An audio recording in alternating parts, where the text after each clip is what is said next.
Good afternoon. The topic given as surge or upsurge, the tale of three bugs. The meaning is that of late, recently, we have seen upsurge of few infections. These infections are the scarlet fever, adenovirus infection, and mumps. And it is the scenario all over the country. Hope, Daman, and Vapi also had similar surge. So one by one, I will go through the illness. 7-year-old had high fever, difficulty in swallowing. He developed some rashes. When you examine, the tongue was the strawberry. There were some cracked lips, and rashes faded on the 4th day, and then started desquamation. High fever and goose pimple rashes. The typical description of these rashes are goose pimple or sandpaper rashes. It's a disease manifested by pharyngitis and fever, then a distinctive rash. And if you see these rashes, you will never forget. And this is because of toxin producing group A beta hemolytic streptococci. And usually it occurs in 5 to 15 years, and lesser ages it is less common. And it is the younger ones, they don't get because they do not develop protective antibodies against streptococcal exotoxins. As I told, the toxins, there are 3 types of toxins, A, B, C, and all 3 are capable of producing scarlet fever. Some of you must have seen the scarlet fever in spite of your appropriate treatment appearing, recurring after few days or few months or weeks. I have seen at least 100 to 150 cases in the last 5 to 6 months. And 10% to 15% of them were second episodes, and the compliance was good, the dose was good, everything. But in spite of that, they have recurrence. It is the erythrogenic toxin which is responsible, the bacterial component, and sometimes the immunological component also may be responsible for causing complications like glomerulonephritis, rheumatic fever, etc. An attack of scarlet fever confirms generally a permanent immunity if you have a specific antitoxic immunity. But as I told, the toxin produced by other strains are not neutralized, so second attacks can occur. This is just a mnemonic for scarlet fever.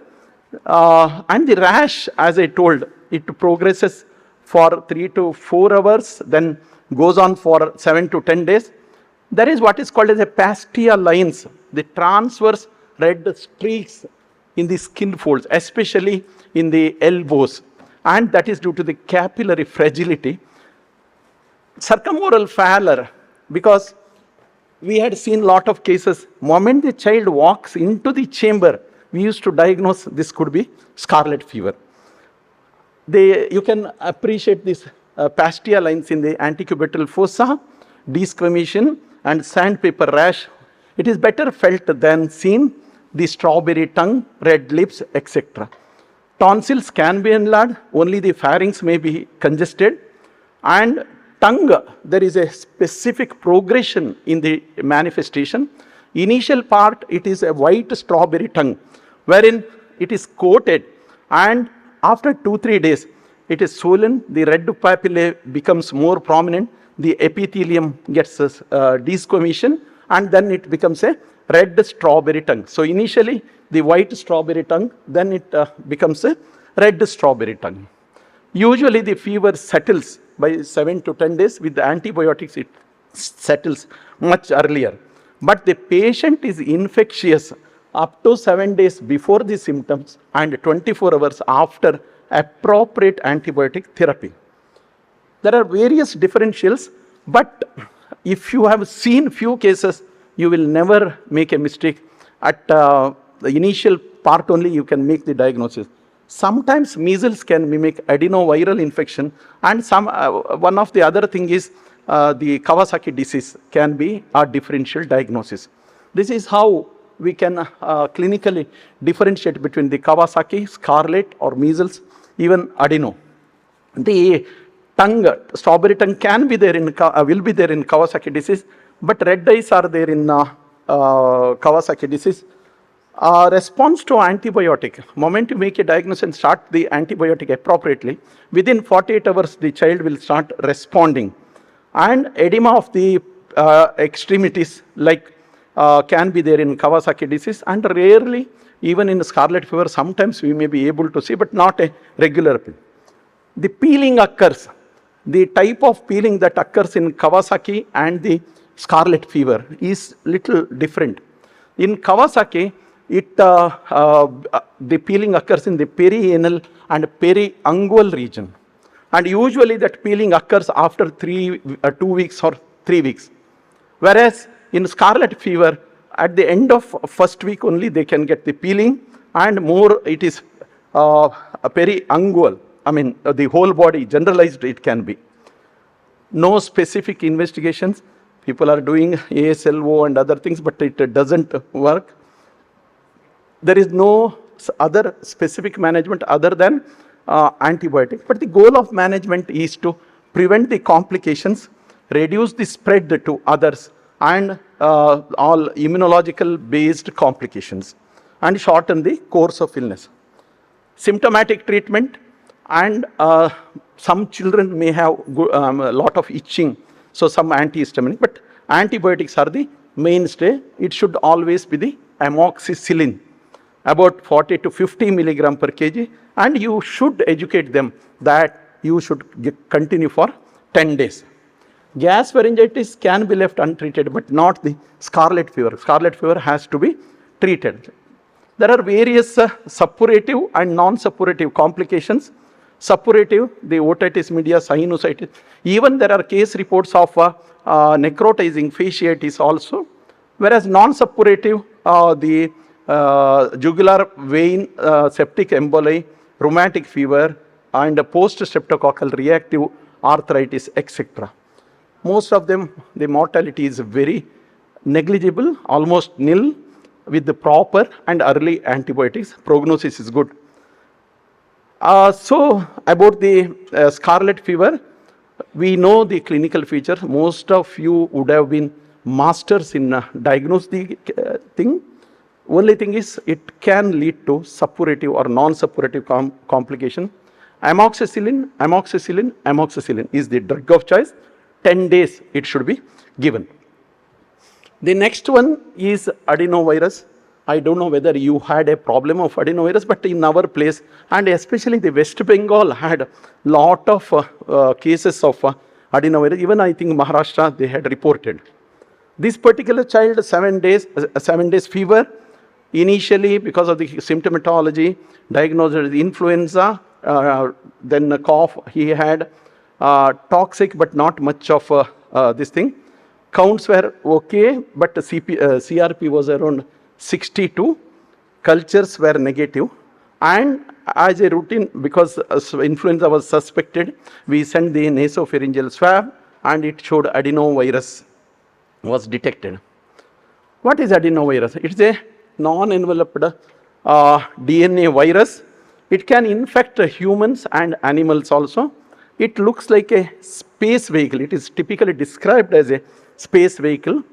Initially in 1935, it was discovered, but there are more than 50 serotypes in human beings, and it can be even responsible for upper respiratory tract infections also, not only lower respiratory tract. It can cause a variety of clinical symptomatology. All the systems can be involved, starting from GIT, CNS, urinary tract, eyes, upper respiratory, lower respiratory, and other organs. The most often in children, gastroenteritis can occur, but in others, typical feature is eyes, eye involvement, and then respiratory tract involvement. Even hemorrhagic cystitis has been reported in many of the cases, and each illness syndrome is specific to certain serotypes. It is not that all serotypes cause all the manifestations. There are some common serotypes, 3, 4, 7, 14, they cause acute respiratory illness. 8, 1937, 53, 54, they cause epidemic keratoconjunctivitis. In children, it can be one of the causes of viral gastroenteritis, 40 and 41. And during the epidemic, they studied the serotypes and they found that in India, 2, 3, 4, 6, 7, 8 and 37 were responsible for most of the cases of adenovirus infection. The infections, especially when it comes to the respiratory, it can have 4 types of symptoms, 4 kind of syndromes. One is acute febrile pharyngitis, the other one is acute pharyngoconjunctival fever. That occurs usually as an outbreak and usually in the summer camps or swimming pools when they go and mix with other children. Acute respiratory infection and pneumonias are also the reasons. Pharyngitis 1 and 7 are responsible, and pneumonia type 7 causes the serious type, because you would have seen a lot of adenovirus pneumonias. Most of them they recover, but some of them, even in an immunocompetent child, they can go for a severe clinical picture. So such cases could be due to the type 7. And some small study which is done in Calcutta, they found that those who were ventilated, those who had severe anemia, they were type 7. And febrile pharyngitis and conjunctivitis, it is 3, 7, 14. This is how usually the epidemic keratoconjunctivitis occurs, and the eyes can be so red, and other manifestations I have already told. And some of the cases of acute hemorrhagic cystitis, you would have come across with some patients who have come with the passing blood in the, that is hematuria, without much pain, and all the investigations normal, and it is settles within few days. Some of those we have done the test and they, it is proved that it is hemorrhagic cystitis. This is just a complicated picture, but how the cytokine storm in some cases, the immune reaction that occurs in some of the severe cases. No specific, regularly, routinely, we don't do much tests except either if available antigens or nasopharyngeal PCR is the best way from any tissues. Symptomatic treatment. There are specific treatments are not there. No antiviral has till now has been found to be effective except cidofovir, and that is only in those who are immunocompromised or those who have disseminated adenoviral infection. Other antivirals have been tried, but they have not come into practice. Immunotherapies, the lymphocyte transfusion, the adenovirus specific T cell transfusion, all these things have been tried.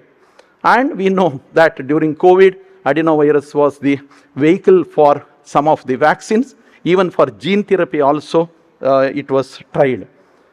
And the West Bengal picture, I have already told.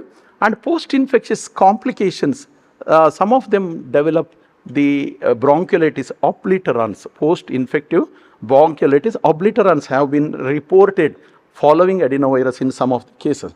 This is a child who had, who was immunocompetent, but came with something like a influenza-like illness. CRP is quite high. One clue generally in adenovirus infection, most of the viral infection, the CRP will not be very high, but in adenovirus, the CRP, most often it is more than 100, 100, 200 or something like that. And this child rapidly deteriorated, and oseltamivir was added, and the nasopharyngeal swab came positive for adenovirus, but the subsequent sequence analysis in a virology lab was done. It belonged to the 4, and this child had uncomplicated deliveries. This is just the gist of adenovirus. What are the, how to do early recognition, pathogenic mechanism, treatment, strategies. The last virus which I am going to talk about organism is mumps.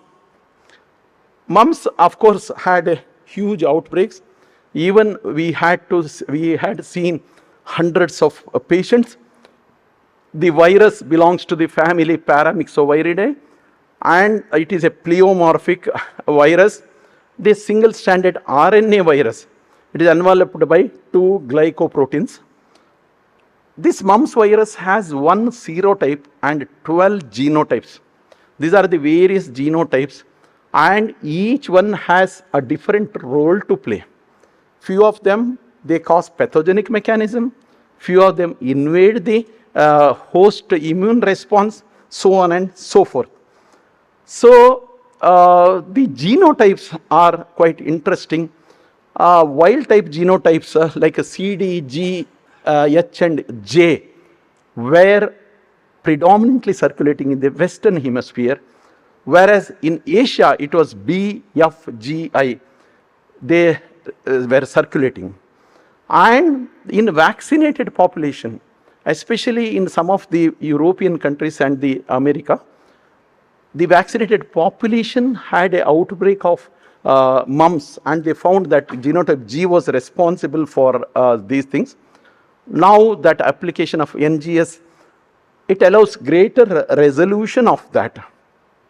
So, some of the genotypes are studied both in Maharashtra and Karnataka, and most of them, that is ICMR study, and that found that the genotype G was more predominant in Maharashtra and Punjab also. This is, we all know how the manifests from undergraduate days to postgraduate days. We have already always with a prodromal acute stage and a established acute, wherein the viremia occurs, then viruria occurs, and in the established phase, most of the complications are seen. The natural infection is by respiratory route, and viremia disseminates to salivary glands and other major organs. Incubation period is 2 to 4 weeks, and virus is shed in the saliva 6 days before. That's why it is highly infectious, and in the school also, we used to see the whole class used to take off, especially those who were not immunized. It typically targets the T cells because it has affinity for that, and it replicates in those cells, and migrating infected T cells, they spread through the respiratory tract. Parotitis is the most common and most generally well seen this thing. It can be unilateral or bilateral. Maxillary, submandibular, sublingual can be involved.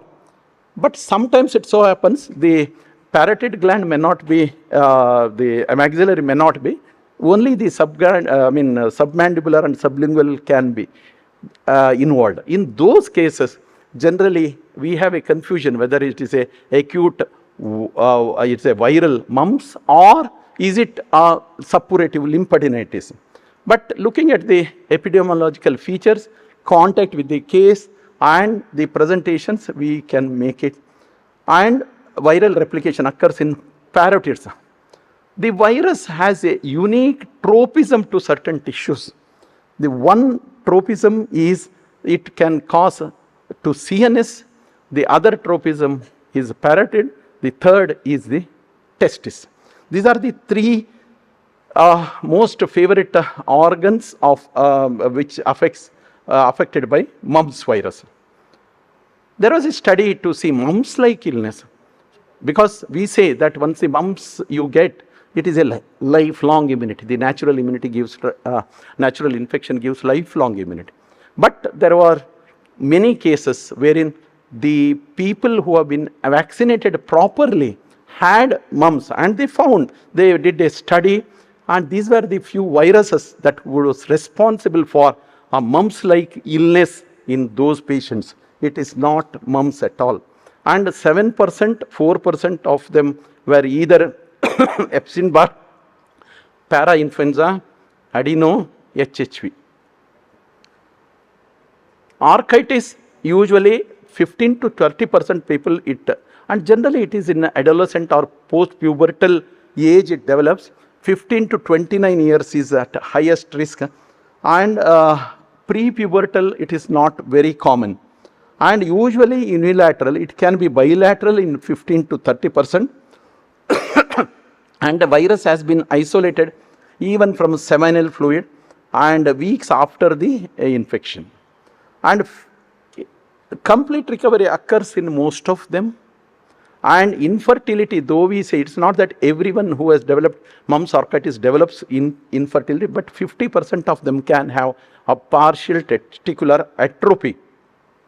This decrease in sperm count can occur, and it replicates in the Sertoli cells and Leydig cells, and it doesn't replicate in the male germinal cells.